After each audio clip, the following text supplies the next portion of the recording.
Welcome to Collier County. According to Wikipedia, Collier County was created in 1923 from Lee County. It was named after Baron Collier, a New York City advertising mogul and real estate developer who had moved to Southwest Florida and established himself as a prominent landowner. He agreed to build the Tamiami Trail for what was then Lee County in exchange for favorable consideration with the state legislature to have a county named after him. After Collier County was named, Collier was quoted as saying, "When I first came here on holiday with Juliet, I never expected that I would buy a whole region of it, nor did I expect to pay for the new Tamiami Trail itself, or half the things I've done. But I really didn't expect to have a whole county named after me." According to the U.S. Census Bureau, Collier County has a total area of 2,305 square miles, of which 1,998 square miles is land, and 307 square miles is water. It is the largest county in Florida by land area and fourth largest by total area. The entire southeastern portion of the county lies within the Big Cypress National Preserve. The northernmost portion of the Everglades National Park extends into the southern coastal part of the county. Collier County is known to be the great retirement mecca of the United States. I was a resident there for over 3 years and have visited several times since the late 90s. And if I must say, comparing from where I came from, it is the safest place I have visited and lived in. Coming from the Bronx, New York, Collier County, also known as Naples, Florida, is like paradise. The streets are impeccably clean with a safe environment. Naples, Florida is a beautiful, safe place to live and visit. However, there is a price to pay that goes with it. Yes, like I said earlier, the streets are merely flawless as well as the landscaping, shopping centers, etc. Even the government vehicles carry a shine to it. Now, like any other city, yes, there are some lower income areas. However, these lower income areas are equivalent to middle class income areas up north. Some will call certain areas in Collier County ghetto, but people like myself who have seen a lot worse call it a double upgrade from the ghetto. Now, to live in an area like Collier County, like I said earlier, yes, there is a price to pay, and you will pay it. Are we talking money? Yeah, sort of. However, in this first vlog, I want to focus more on how civilians, the working class heroes, and business owners get treated, whether they are right or wrong. Now, when I say treated, I mean both mistreated and, of course, favored. I know what you're thinking. Here we go, another person about to talk about race or something like that. Yeah, I guess you can say something like that, however, not quite. This is more of a political issue.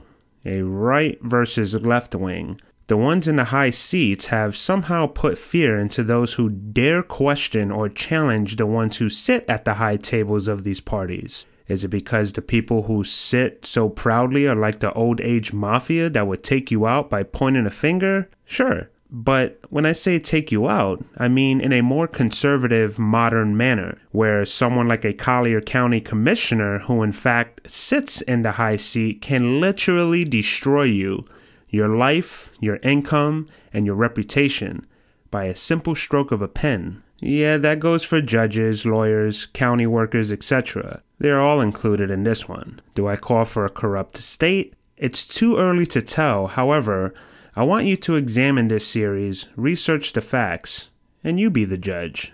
Now that the welcome is clear, I have a question for you. Have you ever owned land, a business, a home, or even a vehicle in Collier County? Now, as an owner, have you ever encountered an issue with Collier County where you had to pay a ridiculous fine, make changes like an amendment, got called to a board hearing to be reprimanded, or even been stripped of your ownership for something so minor that it can literally drive you bonkers just thinking about it right now? With that said, have you ever seen someone get away with something much bigger than your minor victimless crime? I am talking no fines, no hearings, no consequence, no judgment, no nothing. Have you seen this before? I am sure some of you have, and still trying to make sense and peace of mind. of what you went through. I want to personally let you know from the bottom of my heart that you, my friend and fellow listener, are not alone, and there are in fact thousands of people just like you. Most would jump out and say, I was discriminated against, or that officer or county official had it out for me and wanted to see me suffer, or even that person's ego and pride is what destroyed my life. Know this, fellow listener, yes, these are facts, and you are most likely right on at least one of these things. While they sit back, relax, and enjoy their barbecues with their families after paving your way to your financial deathbed, you sit at home stressed out, arguing with your family because the treatment you received along with the summons, tickets, etc. And there goes Johnny the lawman, about to rest peacefully, while you sit in your bed filled with anxiety, wondering how you are going to fix your problems in the morning. While Johnny the lawman will wake up fresh and early, well rested, then on to break and destroy someone else's life. There is a why to this. The reason these county officials do these things, and even lawyers and deputies, etc., is because they need, and I quote, chips. Chips as in ranks, promotions, furthering their careers, and why help a civilian anyway? Their literal job, according to my personal experience, is to collect the money from your mistakes. Remember, without your mistakes, they have no job. So why not give you a nice ticket for a broken window and invite you to a Collier County Board of Commissioners meeting free of charge, sponsored by the taxpayers? I find it rather comical that one of the commissioners in Collier County hold an event every month stating, come have coffee with me. And guess what, kids? It's free. I'm paying for it. Brought to you by you, the taxpayer. And that is one of the biggest issues here, is the free. People see it and they go bananas. However, that is a story for a later vlog, so let's stay focused. So back to the question. Have you ever been found in violation for the silliest crime? Sure you have. A victimless crime at that, which involved no victim.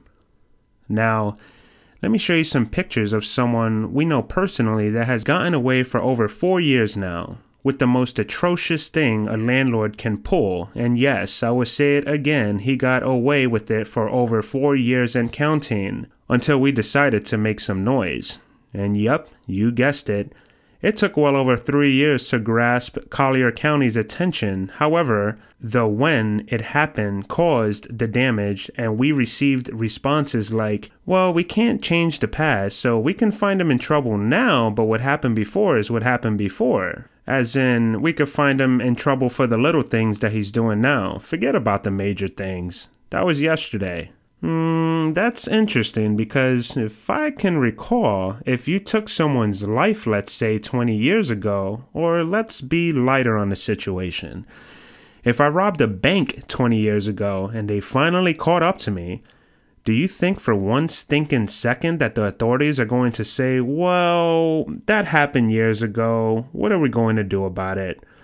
I don't think so.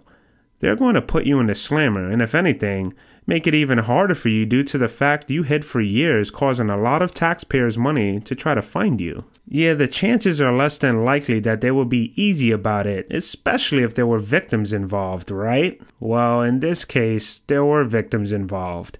And this landlord is just getting away scot-free, and apparently violating code is not a major crime, right? Wrong. Let's begin. Take a look at these pictures. Have you in your entire life seen anything like this? If so, please leave them in the comments below and I will proudly view them for myself. Tell me, have you ever drove up to a 20-unit shopping center and have seen something like this? Well over 90 reserved spots, over 50 signs with threats and warnings to be told.